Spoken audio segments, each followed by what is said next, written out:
am Sangita Wahi Mohin.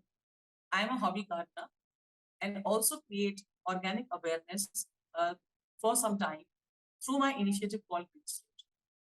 So parents, here am I. If you are looking for starting a home garden, to guide you through little tips which will make your journey easy. See, when we are thinking of a home garden, the first criteria, the first thing that we actually need is to decide about the space.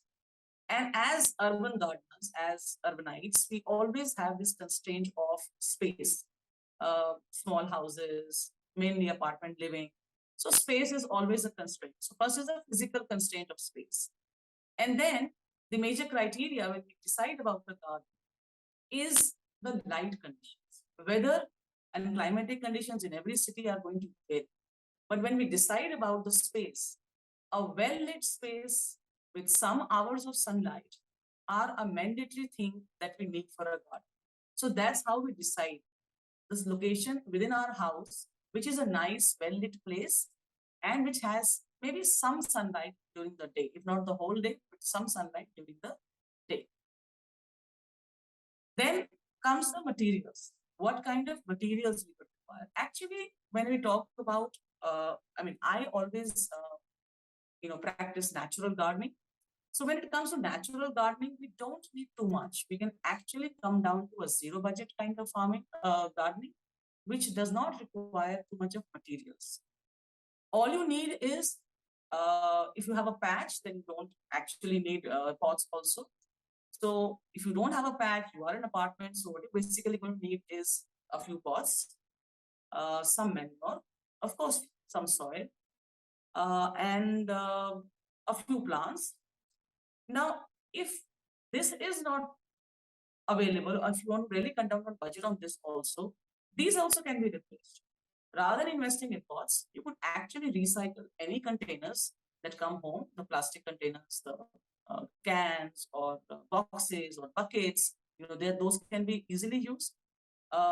For investing in manure, it's better to have home manure. You can just compost your own manure, your own kitchen waste or your garden waste, and form manure. And the third thing is plants. Of course, there are full of nurseries are full of plants. You can go invest in plants, buy them. You can share it with friends. You can just propagate from cuttings, or seeds, or by just invest a little bit of money into some saplings, and you're ready to go. That's it. Uh, Second phase, when you say, okay, fine, I want to get it, we want to do things more rightly, or I have a little budget, then probably you will need one spray can. You may need, just a spray bottle for your sprays. You would need a basic tool, something like a stem cutter or a rose cutter, and a trowel. If you want to make it more fancy and you want to protect yourself, maybe a pair of gloves.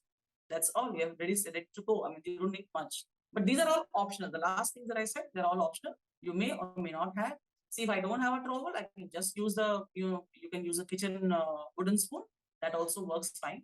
So it's up to us. We can actually make gardening zero budget. We really don't need to spend, too much of money.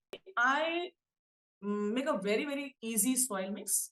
The easy soil mix is that you take 2 portions of earth soil, you take 2 portions of manure, and you take 1 portion of something called cocoa peat. Now, cocoa peat is basically a coconut husk that is available in the market.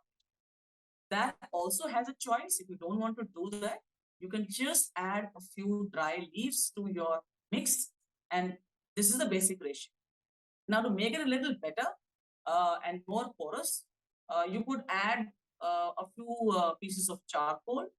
You could add, a fistful of neem khali, that is, the neem cake powder, and you could add a fist of bone powder. That is very good for calcium and phosphorus in the soil. So you can add that also. To this, if available, you can add a little bit of river sand to this whole mix, so that the soil becomes very porous. Normally, like we are talking pan India, so every area the soil is going to be different. Some areas the soils are very hard, like we in NCR don't have a very good soil. So we are adding these, additives to the soil so that the soil becomes very loose, becomes very porous. And I think in some parts of the country, we may not require it, but mostly in urban areas, the soils are not very good. So we need to do this amendment in the soil to make it a little more drainy and more porous.